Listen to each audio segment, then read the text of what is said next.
Hi, my name is Carol Groceman. I'm a children's librarian here at the Acreage Branch Library, and today I'm introducing a book from the 1970s. It's called Are You There, God? It's Me, Margaret by Judy Blume. This book was banned and challenged because it was deemed amoral and promoted anti-Christian behavior.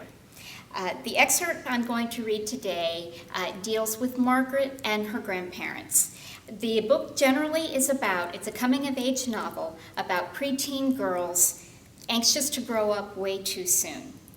Margaret is a young girl trying to find her way in this world. She's searching for a faith that matches her religion. She has a relationship with God that differs from what her parents have, and she sets out on a quest to put a name to that religion. This excerpt is about Margaret meeting her maternal grandparents for the very first time, and it's very awkward, to say the least. My grandmother turned to me. "Do you like school?" she asked. "Most of the time," I said. "Do you get good marks?" "Pretty good." "How do you do in Sunday school?" My mother came into the den and sat down next to me. "I don't go to Sunday school," I said. "You don't?" "No." "Father," that's what grandmother called grandfather. He called her mother. "What is it, Mother?" grandfather said. "Margaret doesn't go to Sunday school." Grandmother shook her head and played with her cross. "Look," my mother said, trying to smile, "you know we don't practice any religion." Here it comes, I thought. I wanted to leave the room, but then I felt I was glued to my seat. "We hoped by now you'd changed your minds about religion," grandmother said. "Especially for Margaret's sake," grandmother added. "A person's got to have a religion." "Let's not get into a philosophical discussion," my father said, annoyed. He sent my mother a warning look across the table. Grandfather laughed. "I'm not being a philosopher, Herb." "Look," my mother explained, "we're letting Margaret choose her own religion when she's grown."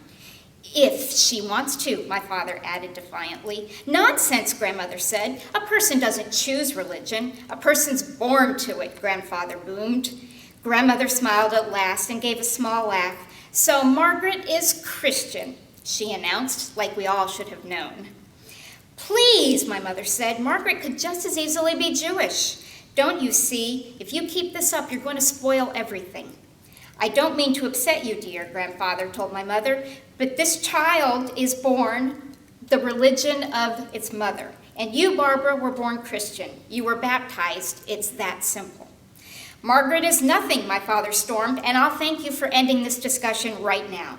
I didn't want to listen anymore. How could they talk that way in front of me? Didn't they know I was a real person with real feelings? "Margaret," mother said, touching my sleeve, "it's not too late for you, dear. You're still God's child. Maybe while I'm visiting, I could take you to church and talk to the minister. He might be able to straighten you out."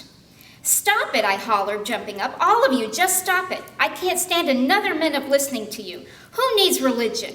Who? Not me. I don't need it. I don't even need God." I ran out of the den and up to my room. I heard my mother say, "Why did you have to start? Now you've ruined everything." I was never going to talk to God again. What did he want from me anyway? I was through with him and his religions, and I was never going to set foot in the Y or the Jewish Community Center. Never. That was an excerpt from Are You There, God? It's Me, Margaret by Judy Blume. Thank you.